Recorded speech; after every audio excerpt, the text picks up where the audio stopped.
What up, ladies and gentlemen? It's your boy Dom back again. I hope you guys have had a blessed day so far.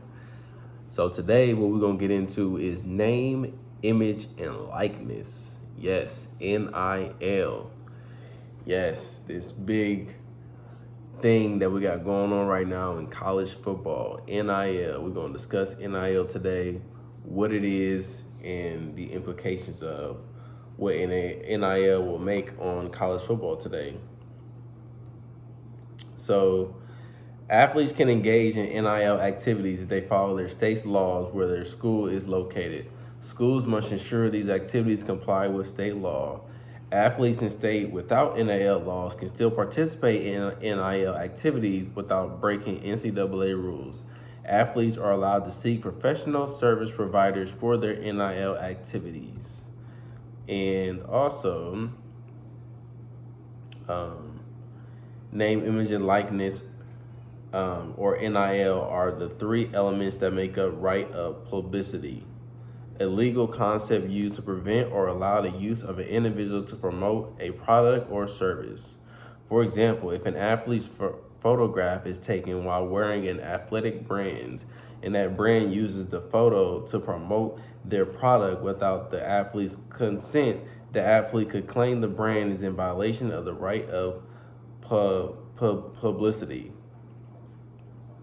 So that's basically NIL in a nutshell.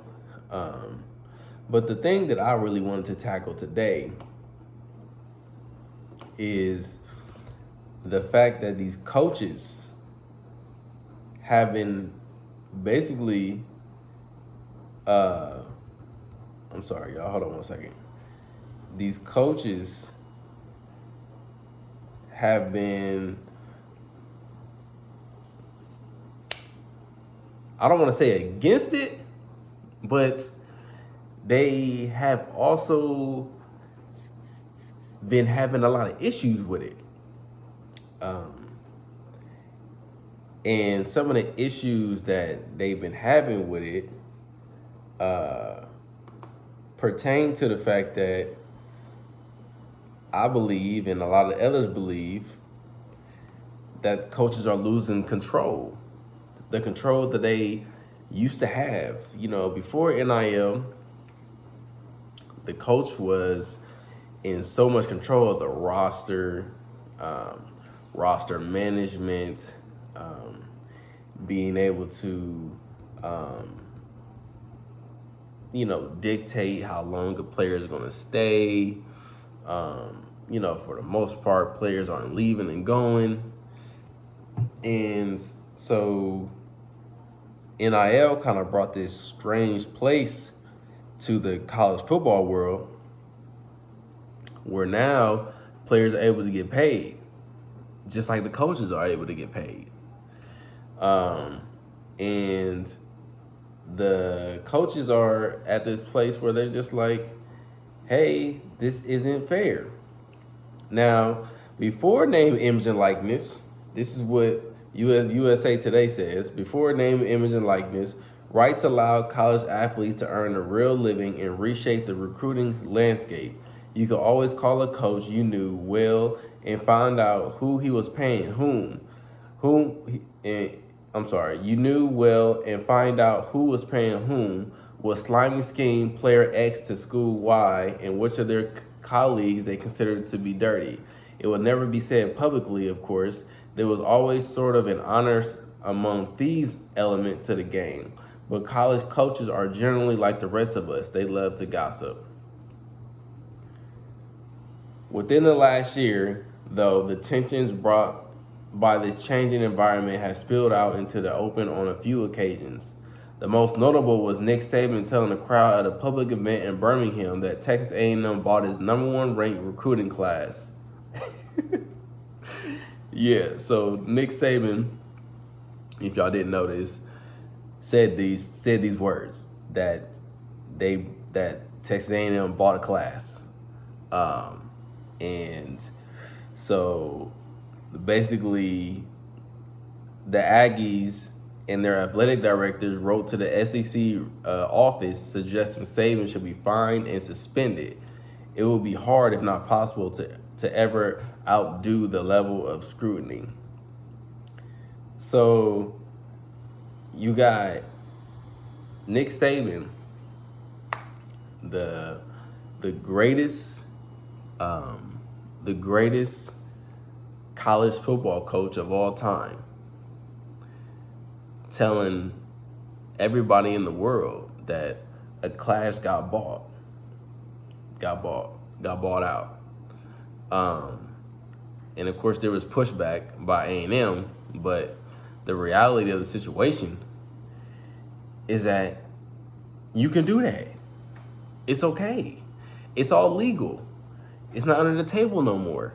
You don't gotta hide and try to trick people and try to scheme to get your players in. It's all legal now. You can pay for it. You can pay players. So you got Nick Saban over here just saying all this crazy stuff, which is all true, and A&M getting upset about it. Well, you also got Jim Boeheim, who also ran off at the mouth a little bit with the interview with ESPN, saying this is an awful place we're in college basketball. Pittsburgh bought a team. Okay, fine. My big donor talks about it, but he doesn't give anyone any money. Nothing, not one guy. Our guys make $20,000.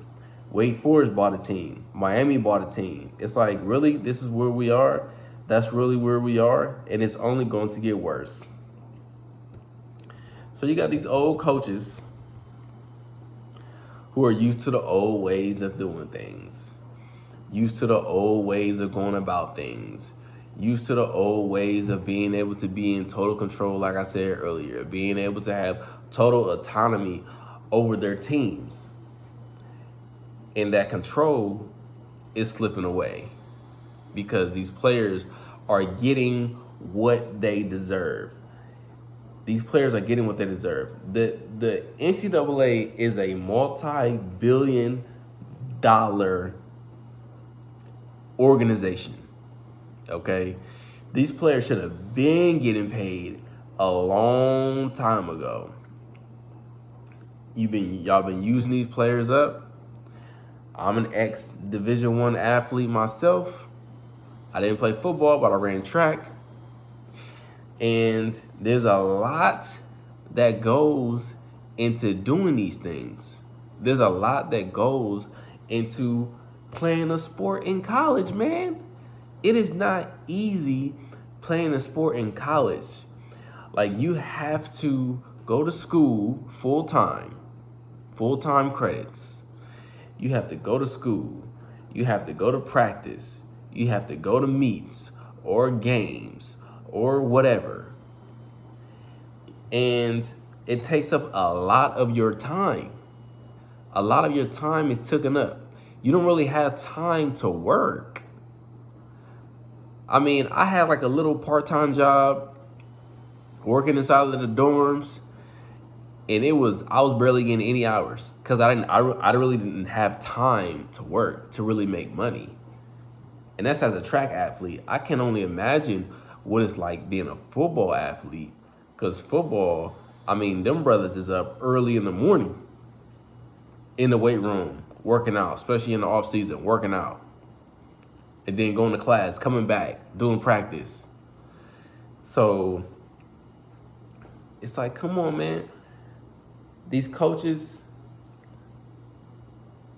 like, y'all should be giving a round of applause to the fact that your players have the ability to be able to get paid. There shouldn't be no scrutiny around the fact that these things are happening right now. You should be happy for them. Be excited. Don't be talking about woe is me. Talking about, oh well, now it's not a level playing field. If you don't think it's a level playing field, then ask your donors to up the bag. Ask them to up the bag, up the money up. Y'all got plenty of money out there, especially Texas A&M, Alabama, Ohio State, Michigan, the University of Texas, Florida, University of Florida, Florida State. Like, come on, man. Miami been dishing out all kind of money to these players. It's time. It's that time. It's that time. It's been time for these players to be able to get what they deserve. I'm very happy when I see like Caitlin Clark, for example, at Iowa. I know she's running up all kind of money right now at Iowa. I haven't looked it up, but I'm sure if I looked it up or if I can find it, she gotta be making some millions. She gotta be. She's worth it. She's worth it right now. I mean, they selling out arenas. Okay? Selling out arenas. Women basketball, selling out arenas because people want to see this young lady shoot that ball. They want to see her shoot that ball. And she getting everything that she deserves right now. Angel Reese for LSU, getting everything she deserves right now. The basketball player. Okay? You got the ability to do it. Now, is everybody going to be on that level? No. Everybody's not going to be on that level. Everybody's not going to be making millions of dollars in college. Everybody's not going to be making six figures in college. But let's say you make 50 grand, 60 grand, 70 grand. Bro, that's a salary, bro. In college, you eating pretty, you're not doing too bad. You ain't doing too bad. So, especially in most states, but everybody's not gonna be on that top tier dollar amount. And that's okay. That's all right. It's gonna be based off of your image and likeness. Based off of your notoriety. That's where they're coming from. So you got these coaches saying all this crazy stuff, getting upset, and it's like, come on, man. Y'all been making millions of dollars for years, decades